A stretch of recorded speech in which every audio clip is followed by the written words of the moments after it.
Hello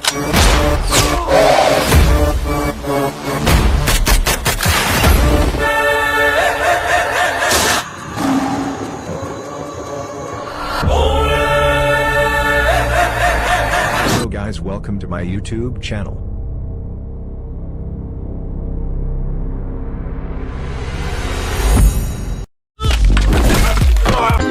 हाव भाव, body language, चाल ढाल,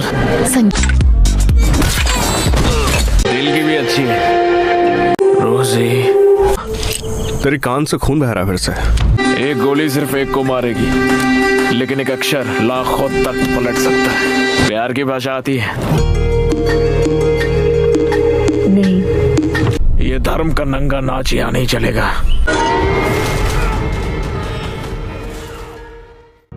मयाम पुनमक अहनबमक्तद तरामना ओक्चरे मयामगिदमक्त ngasisu puduna luxury south movie amagi explanation movie asigi maming di Shyam Singha Roy film ase afauba south ki hero nani na kumkhiba film amani film asigi release tawkhibna 24 December 2021 da tawkhibani film asigi director na Rahul Sankritian story na Zanka Satyadev producer na Venkat Boyana Pali film asigi saktam langli basingdi nani ki saktam da Basu Sai Pallavi ki saktam da Roji Kriti Seti ki saktam da Kirti Mandona ki saktam da lawyer Padmavati film asi IMDb rating da 10 gi manung da 8 phangki Google user sing na 95% like pina khiba film amani film asi bu mayam na yamna pamna yengna khiba film amani film asigi explanation mayam hauser ke explanation ase da soi khiba lan khiba yaro basu mayam pumna magna ngakpi yo haina channel asigi maikai de ke haijari film asigi ahan basin da film asigi lead role lawriba Basu bu uri aikhoina Basu film bu yam pamjaba amasung writer amadi director su oiri Basu mapung bhaba film ama phau puthokpa gi chance phangdri maram aduna mahakna short film namduna khara puthokpa horami Magi short film ki damakta mamanabagi coffee shop ta satuna audience khara launaba interview torami adubu Basu ki short film asiga sanaba nupi amata phanglamde Basu wakhan nungairamde mamai leithorakpada nupi amakha urami nupi asigi maming Kirti korami mamanabi singo coffee thaktuna laibadu Basu na munna yenglami Kirti gi mawong matau magi body language loinamak pamlami Basu mamanabaga Kirti gi manakta laktuna hairami aigi short film ama puthokadauri nahakna heroine kumbiyo haina adubu Kirti na yaramde maramdi mahak film kaya amasu kumbiyo haiduna offer lakrabani mahak film de interest laikhide Kirti asi psychology gi student ama oirami mathangi sinda Basu amasung mamanaba Kirti gi yumda laklami aduga Kirti da request torami Basu na hari ai director ama oibagi manglan da short film kaya asi puthoglibani aina paisa pai dabana maram oiraga professional actress amata waiba sungamde karigomba nangna yabirabati aigi director oibagi manglan se mangphauna basu yai asumna hairaduna Kirti da request torami phana koina haijarabagi tungda Basu gi mawong mataw aduda nuaita duna Kirti ayaba pirami Basu na Kirti da short film amagi role ama su pirami role adudi piklingai dagi lai yekpa yamna pamjarakpa gi role ni Kirti na Basu da akaknaba matam khara khaktani piramliba matam adu loibaga ma study gi damakta atopalam da chatkhradabani mathangi sinda Basu magi film adu namnabagi damakta bazar amada location sem sarami mahakna film namnabagi sem saringai tanja aduda ngausanaba nupa khara laklaga Kirti da karanta ba horakhi Kirti makoi gi mawong matau aduda yam hainaramde Kirti na handokna bahairami nupa sing aduna handokpa gi mahuta sum hanjilaki Basu na onthorakpada phibam adu urami Basu panthaba tawduna mafam aduda changsenduna nupa sing adubu mathang phuthaki nupa sing adu Basu gi makotagi hingnabagi damakta chenba haunaragli matang asida Basu gi tungdagi nupa amana Basu gi makokta yochai amana kankhi Basu makok ngauduna laiki aduga kanagumba amana kaubagi khonjelsu taki manakongdagi isu thokhi Basu mathong baram khangdana nupa sing adubu thina phuki mamanabuduna chensalakduna khamdokhi nupa sing adu siba tare haina Basu ngaihak gyan mangki aina tawkhribasi karino haina asumna numit asi loisinkhre mathangi sinda Basu magi short film adu number loiseladuna producer aduda yenghalami Producer adunasu pamlami haujikte basu film amagi wari inabagi offer amasu piramle basu ki punsida ahong balak pa horakle film amagi wari iba phangba haibasi magi manglan mangphauna ba horaklabagumani basu film gi wari iba haukhirami kharani leraga producer call laklami basu da haire nangna idiba wari adu aikhoida yenghallo haina somdadi wari adugi climax haptri basu mathai yam sarami wari adugi climax adu hapangamdri basu numit aduda drink yam tawrami adugi matung manakongdagi hanagumna itaba haurai adudagi climax adu basu gi kokta mathanta tholaktuna hapkhre producer aduda yenghanaba sem saba loikhre basu gi mamitta kanagumba mi amakhak mi sengdana adum itatatna urami karino haiba khanglamte mathangi senda basu producer da yenghalami producer aduna basu gi wari adu ubada yamna pamki aduga hairakhi haujik nangi wari asi aina pame aduna film ama namnaba hauro hairami basu gi punsida ahanba direction pige doriba film amani yamna haraurami mamanaba singbu kauduna party tawrami party asida kitisu laklami aduga basu da furit amasu gi pirami aduga hairami nangna afawu director ama oirakanda furit asi lilaga tholo hairami itigi matam loirakladuna magi study gi damak mathangi numitta chatkadoribani Ketina basubu nungsiba horaklami haujik party adu loiraduna basu gi mamanaba sing loina chatkirami Ketiga basu kata ngai hore makoyani case taunakhe makhata na yumban bagi mari thamna basu honarami matang sida basu magi wakhalda karigumba khara horaklami aduga roji hainasu koroklami kethi amna soroklami atopa nupi amagi maming palakpa tabada makoyani yumban bagi mari adu yausilam daida roji haina koroklibasi roji hariba nupi asiga mamangda yumban bagi mari thamkhre haina kethina khanki basuna mabu sanabani aibu nungsiba nate haiduna punsi chupagi thadoktuna satki basusu yam nungairamde maramdi mangonda thokliba thaudok asi masasu amata khanglamde mana kanagasu mari thamkhidri mangonda roji gi wakhal laklibasi karigino mathanta wahang kayamarom hangjakhi basu magi maruptasu wafamasi khanghalami aduga hairami aigi punsida roji kaubi nupi amatasu khangkhiba laitri mamanabana hairei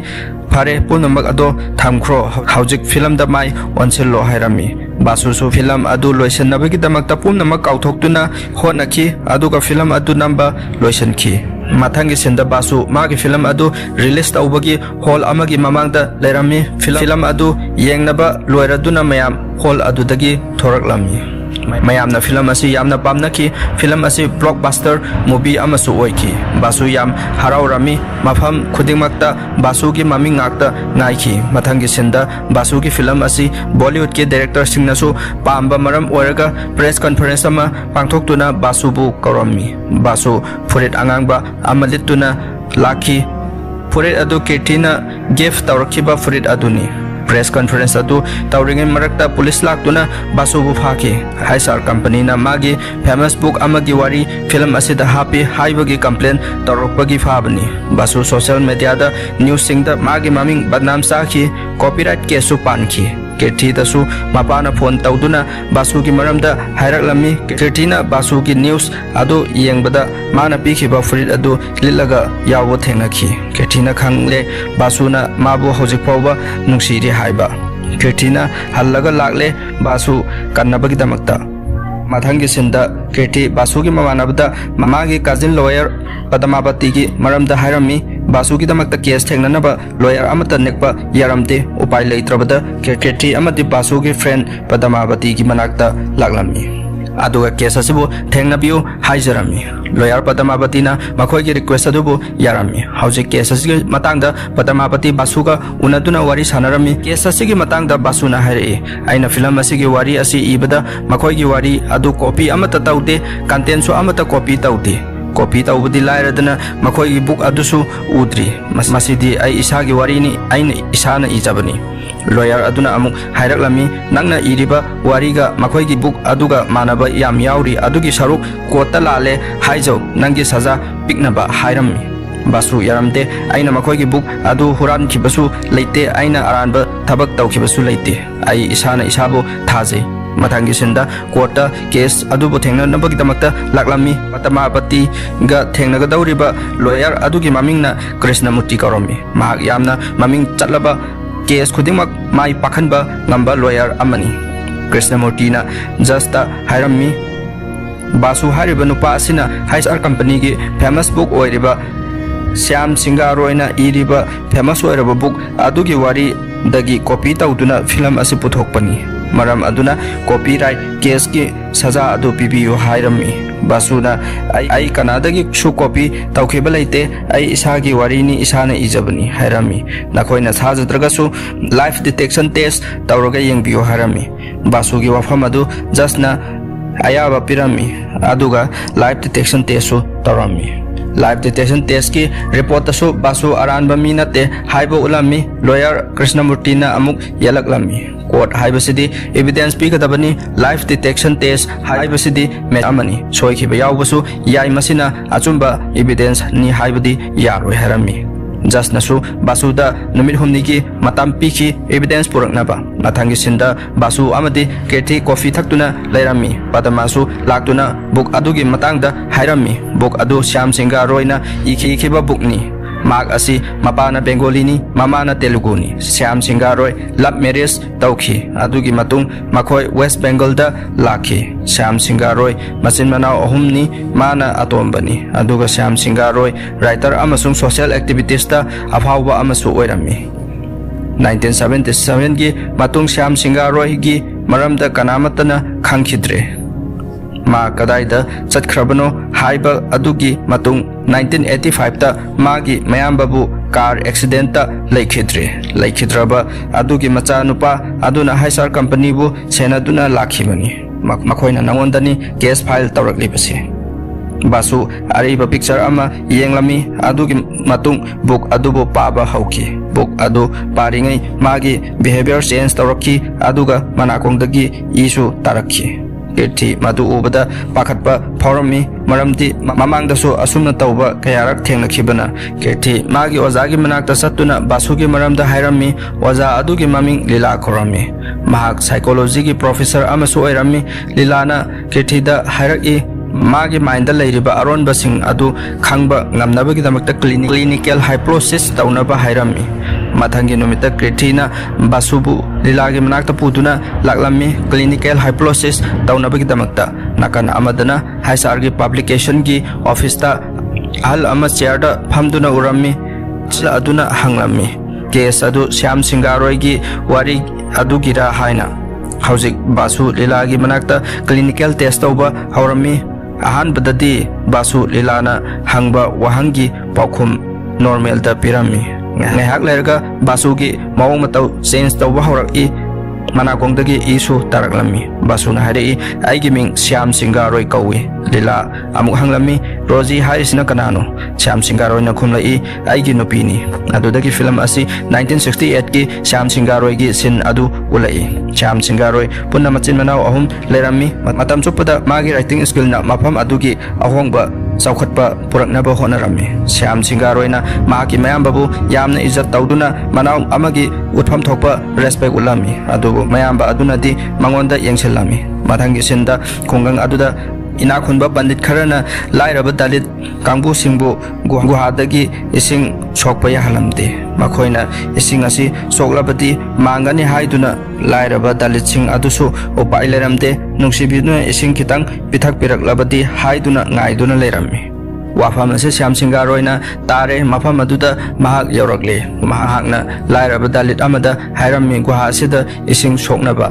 inakhunba pandit sing aduna lauraga hairei karigumba dalit sing asina ising asi soklabati ising asi mangkhrani aduna sokpa yaroi haina Syam Singha Roy na saunu khumlai nakhoisu mafam asida saurakpani makhoisu mafam asida saurakpani mai ising nongset aikhoi loinamakki hakni kananasu thingba yaroi asi haiba loiraga dalit nupa adu guhada inthaki hojikti ising asi dalit na sokle manglabo mangle khalabadi nakhoi sizna ruranu hairami pandit sing adu kiduna mafam adudagi chen khirami lairaba dalit sing haraurami guhada inthaki ba nupa adusu karaknaba थौरी अमसु थादखी असुमना Shyam सिंगारोइना लाइरब दलित सिंगी मतेंग पांगखी इना खुनबा पंडित Singh अदुना मयामबदा worry पुमनमक लीदुना खंगहलमी मयामबा अदु सावरमी श्याम सिंगारोइदा खुबाकना थारमी नंगना लाइरब दलित सिंगी मतेंग पांगलिबा करिगिनो हाइना मखोइगी इमुंगसु पैसा पाइबा मियामना इज्जत तौनरिबा इमुंग अमनी मयामबा असेसु मियामना मसक खंगबा इज्जत तौनरिबा मिसक अमनी श्याम सिंगारोइ मफम अदु थादोक्तुना कोलकाता चलनी हाइरमी मफम अदुददी मागी असुम अरानगी लंबी अदु निंखा तमना चटपा ngамगनी असुमना नुमिदांग मतम ओइरकले श्याम सिंगारोइ सनबगदमक्ता सेम सारामी मागी मयामबा मनोज कौबा अमना चत्तनबा खामलमी मरमदि मनोज नदी श्याम सिंगारोइबु याम नुंगसिरमी अतोपा मयामबा सिंगनदी माबु याम नुंगसिरमदे श्याम सिंगारोइ चनबा थोलकले मयामबा अदु चौकरीदा तुमदुना लैरिबा अदुदा चंगसेंदुना मखोंग सोकलामी महाकना मयामबा असिबु मपा मक्नी खंजरिबनी श्याम सिंगारोइ मफमदुदगी थोलक्तुना लागले खरा लागलगा मंदिर अमदगी जगोइ इसै तौबगी मखोल अमा तारामी महाकना खंगलमी नवरात्रि फेस्टिवल हौरे हाइबा मंदिर अदुदा जगोइ इसै येंगबा लागलामी मफम अदुदा मेत्ती कौबी नुपी अमा डांस तौबा उरामी महाकना नुपी अदु उरुबदगी पुंगाउ ngaukhirami मागी थमोइदा नुंगसिबा फावरखी डांस अदु लोइरे नुपीसिंग अदु मंदिर मनुंगदा लोइनमक चंगहनखी अदुगा थोंग लोनसिनख्रे श्याम सिंगारोइना मफम अदुदा डांस येंगदुना लेरंबा नुपा अमदा नुपी असिगी मरमदा हंगलमी नुपा अदुना खुमक्खी मखोइसिंग असि मंदिर असिगी डांस तौनबगिदमक्ता बांग्लादेशदगी पुरखिबनी मफम असिदा लेरिबा लाई सेवा तौनबा अदुगा मंदिर असिगी पंडित अचौबसिंग असि नतना कनानसु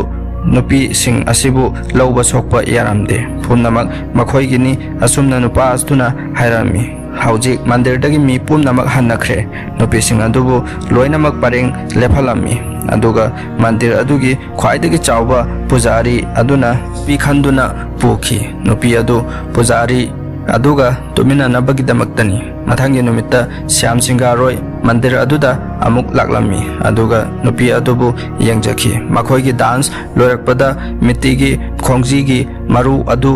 तलगा ताखी श्याम सिंगारोइना चंगसिलक्तुना खुनबा याउखी अदुगा हाइरामी मपानदा कोइथोकलुसी हाइना मेत्तीना पाखुम अमता पिरमदना चंगखी अदुगा मेत्तीना मागी मामानबी ससीदा तमलमी नुपा अमा लाक्तुना आइबु लोना चेनख्रसी हाइरई अदुगा आइबु पाम्बसु माली असुमना मामानबीदा शेयर तौरमी श्याम सिंगारोइना नवरात्रि फेस्टिवल अदुबु लोइबगा नुपी अदुबु पुदुना चेनखिनबा सेम सारामी असुमना नुमित खुदिंगी लाक्तुना येंगलमी नोंगमती मेत्तीना श्याम सिंगारोइदा हाइरई होरेन नुमिदांग पुंग 10 मनिंगी गेट थोलक्के नंग गायरामु हाइरमलगा चंख्रे श्याम सिंगारोइ मनिंगी गेट मेत्तीबु थोरकपा गाइदुना लेरमी पुंग 10 ताराफाव थोलक्ते ngaihak leiraga pung 10 makhai tarakle meti Shyam Singaroi gi manakta thoglakle Shyam सिंगारोइना मेत्तीबु इसिंग इपाक amada पुरम्मी अदुगा ही मचा अमदसु तोंगदुना इपाक अदुदा कोइमिनरमी ही होनबसु तांबिरमी मेत्ती इपाक अदुगी सेलेबा नोक्सद अदुना मसादा फुबदा याम नुंगाइरमी यामनसु हराउजरमी असुमना मखोय अनि नुमित खुदिंगी उनरमी नवरात्रिगी अरोइबा मपनि चनबा नुमित फावबा नुमित अदुदा श्याम सिंगारोइना मेत्तीदा हाइरमी आइखोइनि कोलकातादा चटखरसि अदुगा लुहोंगलगा पुंसिगी ओइना हिंगमिनरसि मेत्ती कीबदि फावरमी अदुबु श्याम सिंगारोइना माबु अतुकि मतिक नुंगसिजबदु उबदा थाजरमी मथंगी नुमित्ता मखोय अनि चेनखिबा हाइना यानरमी तिसु नोरकुमलबा मफम अदुदा लैबा पामलमदे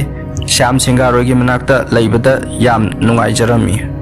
श्याम सिंगारोइना सु मेत्तीबु नुंगसिना रोजी हाइना ममिंग थोलमी मथंगी नुमित्ता Shyam सिंगारोइ थेंगलाफाव रोजीबु थोलकपा ngairammi phana yamna thenglaphau tholaktre thokmallaktab aduda mandirda direct chatlammi mafam adu yobada roji yamthina soktuna leimaida taduna leiba urami syam singaroina chensinduna rojibu matam bakda thangal tuna hiphalami roji mamitagi mapi lepanaidana takhirami syam singaroina mafam aduda leiramliba nupising aduda matau karamna rojina asumna soktuna leiramlibano haina hangkirami mafam aduda leiramba nupi sing aduna karamna thokibano haibadu loinamak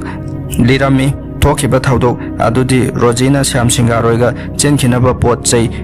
ꯌꯣꯝꯁꯤꯟꯗꯨꯅ ꯁꯦꯝ ꯁꯥꯔꯤꯉꯩ ꯍꯥꯟꯅꯒꯨꯝꯅ ꯄꯨꯖꯥꯔꯤ ꯑꯗꯨ ꯂꯥꯛꯇꯨꯅ ꯃꯈꯣꯏ ꯅꯨꯄꯤꯁꯤꯡ ꯑꯗꯨ ꯄꯔꯦꯡ ꯂꯦꯞꯍꯜꯂꯝꯃꯤ ꯄꯨꯖꯥꯔꯤ ꯑꯗꯨꯅ ꯆꯍꯤ 10ꯒꯤ ꯅꯨꯄꯤ ꯃꯆꯥ ꯑꯃ ꯈꯟꯈꯤ ꯅꯨꯄꯤ ꯃꯆꯥ ꯑꯗꯨꯕꯨ ꯄꯨꯈꯤꯅꯕ ꯃꯈꯨꯠ ꯄꯥꯏꯗꯨꯅ ꯆꯤꯡꯂꯝꯃꯤ ꯔꯣꯖꯤꯅ ꯑꯉꯥꯡ ꯑꯣꯏꯃꯜꯂꯤ ꯄꯨꯈꯤꯕ ꯌꯥꯔꯣꯏ ꯍꯥꯏꯗꯨꯅ ꯈꯥꯝꯅꯕ ꯍꯣꯠꯅꯔꯝꯃꯤ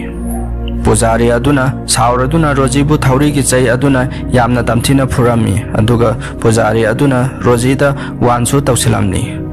matang asigi sin asida yengbiriba pumnamakna nungaitaba phawramgani khanjai wari asi asumna thokibani wari pumnamak Syam Singaroina khanglabada asawbogi pankhai laikhitre pujari adugi manakta laktuna pujari adubu Syam Singaroina phuthaki mafam aduda lairamba pujari adugi mi makhaisu loina phuthaki pujari adubu yamna tamthina phurabagi tungda magi private part adubu Syam Singaroina kakhatkhi aduga koila haptuna mai chauna thariba mafam aduda langsinduna hatkhi mana tawkhiba fataba karma adugi dandi sibagi cherak phangkhi mafam aduda lairamba nupi pumnamaksu haujikti pujari sikrabani ningkha tamba phangle mathangi sinda rojibu Syam Singaroina Kolkata da uduna lakle aduga mafam aduda Royal Press kauba dukan amada Syam Singaroina yaujage harami dukan adugi mapuna paisa di piba ngamloi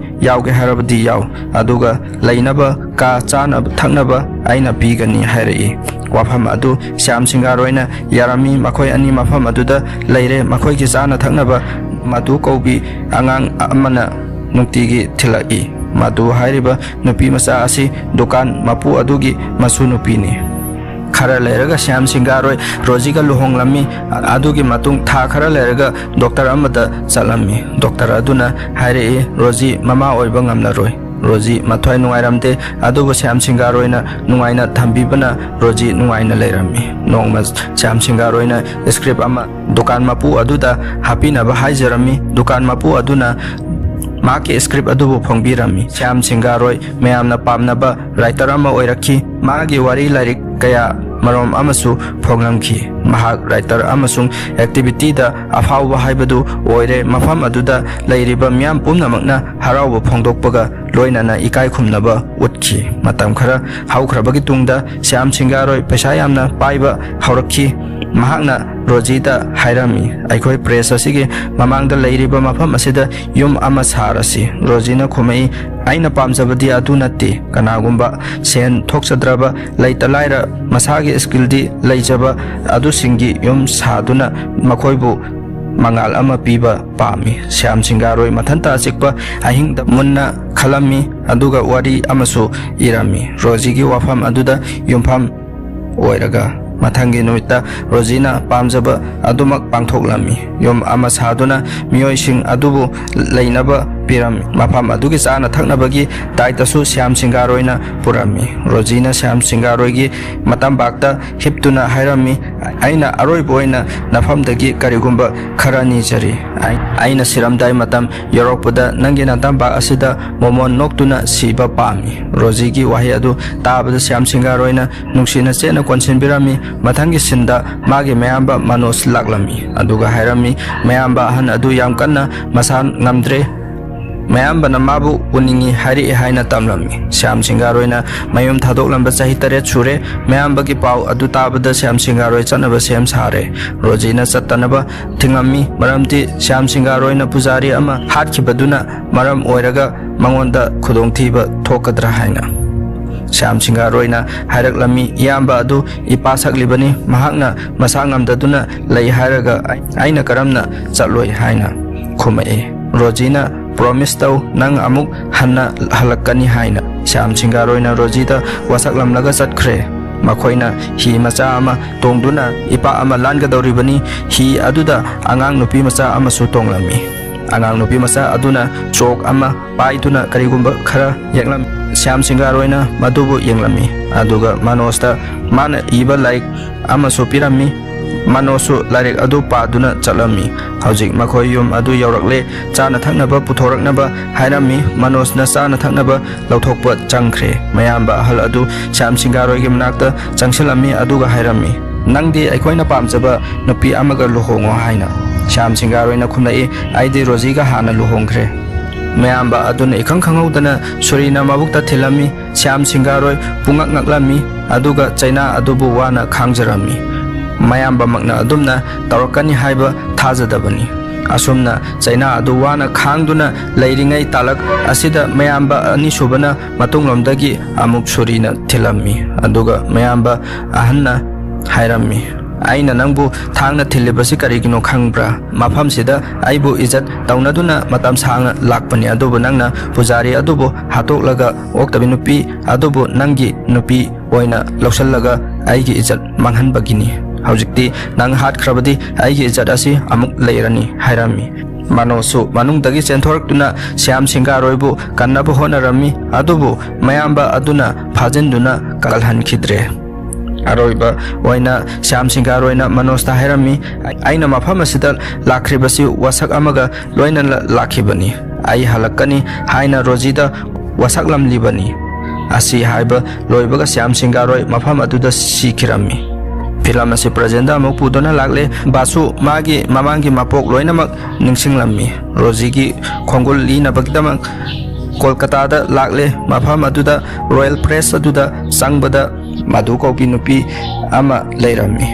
madu kaupi nupi asi atai kana sunate Syam Singaroina leiringai matamda ayuk nungthin numidangi sana thaknaba thilakhiba nupi masa aduni maduda Rozigi maramda hangbada nupi aduna haire Syam Singaroina mafam asida halaktabada Rozisu mabu thiruni haiduna thokhibadagi halakhidre makhoi hinglibra sikhrabra haiba amata khangkhidre basuna mafam adudagi Rozigi khongjigi adatpa maru adu thengnakhi madubu chena paisinduna kapkhi basu upai leitraduna mayumda amuk halakhi halaklabagi tungda kotna pikhiba matam adu yaroktuna kota karakhi basugi test tawkhibagi wari adu kota lirami aduga video su yenghalami Krishnamurtina yalaklami court haibasidi evidence pigadabani evidence yaudana nangna hairiduna hekta oithokpa yaba natti haina court aduna hairami basubu Syam Singaroini haibasi proof laitaba maram oraga thajaramde basu Syam Singaroigi thawaini mapok amada bolakpani haiba proof piba ngamde proof laitabani na court ki judge aduna right tanaba tawringai matang ahal oiraba nupa ama laklami wheelchair da phamduna nupa adu atai kanasu nate Syam Singaroigi mayamba Manosni Haisar Public Sergi owner ni basubu mana hek ubada Syam Singaroi haina koroklami Manosna kota hairami Syam Singaroigi anauba mapokni mahaksi hairami Krishnamurtina amuk hairei mahak asi Syam Singaroini hairadi proof piyu haina hairami Manosna makha taraklami Syam Singaroina iriba script adusu uhalami basugi film gi script amadi Syam Singaroigi script asiga chap mani maming su mani Syam Singaroina iriba book asi kanagi su mafamda yonthokiba pikhiba leitri aina section na thamjabani mahak asi Syam Singaroigi mapok oibana wari asi loina khangbani aduna ai case asi withdraw tawre haina court ki judge aduda hairami Manos ki manakta basu sangsilai Manosna basugi makut pairaga ai lale aina karigumba nang puduna chalamdrabadi asumna thokloidabani aduga Manos ki wahaidagi Rozi hingli haiba khangba ngamle Manosna Rozibu safe oigadaba mafam amada ningthina thambirami basu Rozi ki leifam tana chatkhi haujikti mahak asi Syam Singaroi oirabani Rozigi leifam adu yawraklabada mahak yam haraurami Rozibu koyeng yengjakhi adubu ubadi phangkhide mafam aduda angang kayamrom amasu Rozina dance jagoi tambiduna thamlami angang sing aduda Rozibu hangbada makhut thinduna Rozigi leifam taglai Syam Singaroina angang aduna thiliba maikai romda yenglubada isingi ipak amagi mapanda leptuna leiba urami Syam Singaroina harau harau chenkhi Rozigi manak tamna Rozi su onthoraktuna yenglaklami aduga harau bagi pirang chu sintharami Syam Singaroina manak yauselakle Rozina nungsina munna yengjaduna marai bakta chupirami aduga Syam Singaroi gi mathanungda ngazarami aduga Syam Singaroi da yengkhattuna nokfet toramlaga aroiba yahip tankhi matang asida aikhoina ningsingba yai Rojina siramdaida Syam Singaroi gi mathada siba oijagi haikhibadu aduga Syam Singaroi na Rojida wasaktuna halakkini hairambaduna ma sirabasu mapok amada amuk laklibasi film asigi explanation matang asida loijare explanation asida soikiba lankiba yaurabasu mayam nangakpiu haijari channel asibu nuksibiduna subscribe su tausinbiramu thank you all